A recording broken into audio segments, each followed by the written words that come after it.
Look at my jungle back here, guys. You see my loquat tree.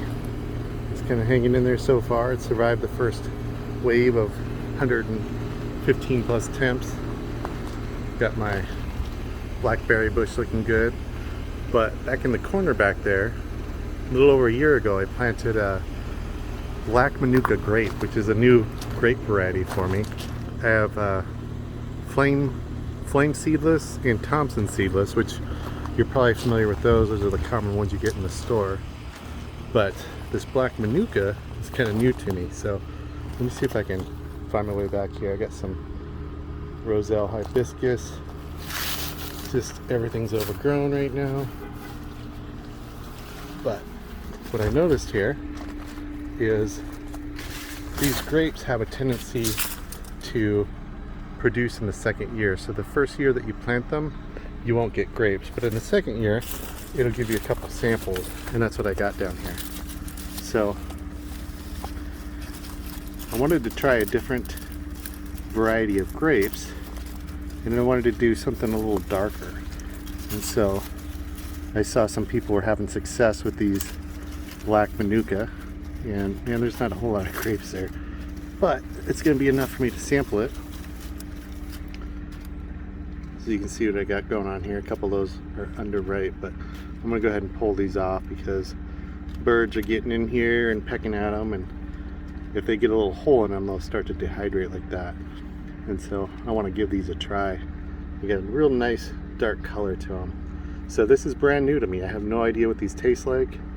So I'm going to take these off and I'm going to take them inside, and we're going to do a little taste and see if this grapevine is going to be a keeper, just because you know, I have no idea what they're going to taste like. So let me take those in and we'll give it a little taste test. Okay, so here we are. We got it on the plate here, and what I did was I pulled some of the unripe ones off in different stages. And the reason I did this because it was kind of a weak year for grapes, and so I didn't get many Thompson seedless or the flame seedless. So I just wanted to show you the Thompson will look kind of like this when it's ripe. Flame will look kind of like this, and then here's a black Monukka, just to kind of give you an idea of just how dark those look, almost like olives, the really ripe ones.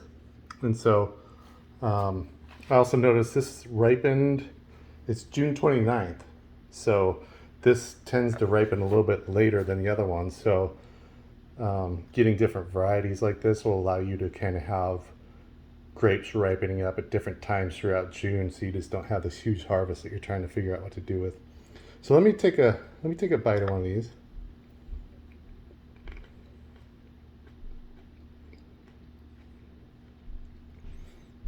That's really good. It tastes similar to the Thompson and the flame, probably closer to the flame, but just not quite as strong, if that makes sense. It's a little bit, it's got a little bit more of a subtle flavor to it, and it's a little bit astringent. Not a lot, just a tiny little bit, so it kind of almost feels like your mouth dries up just a tiny bit when you're eating them. But yeah, those are really good. Definitely worth growing. I'm glad I have them.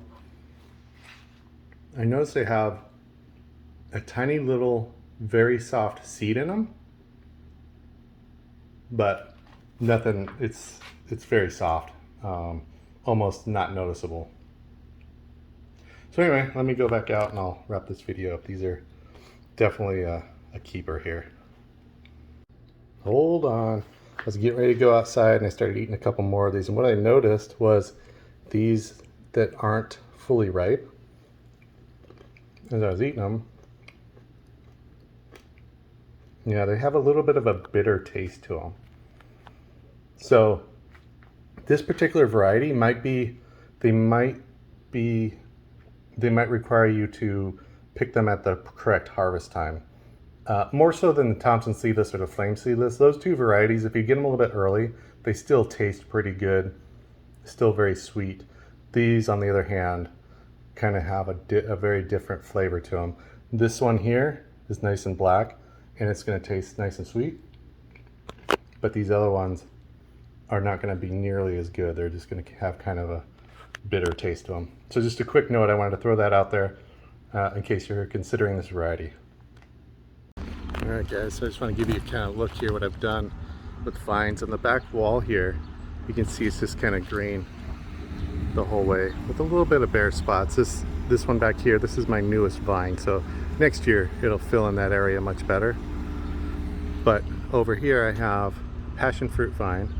It kind of comes to about right there, and then this is my Thompson seedless grapevine, and it comes to about here, and then starts my flame seedless, and it ends right there. And you can see my black manuka is just kind of filling in this area, and it'll cover all this and over to about there. And so I'll just have this green wall all through the summertime. And I should say that in the wintertime it loses its leaves, so you're gonna have some bare spots, and you have to do a lot of trimming to keep this in line. But in the summertime it just looks really good, I think. So, and now just adding this black manuka variety to kind of get successive harvest throughout the month of June, I think is going to be great when this thing starts to produce to its fullest in a couple of years. So anyway guys, I know it's overgrown. I have a tendency to let my stuff overgrow in the summertime. I don't like cutting it back too much because it's kind of providing a microclimate over here, and just kind of cooling stuff down. So I'll trim a little bit, but I don't trim a lot in the summertime, which I probably should, but I don't. It's also too hot out here.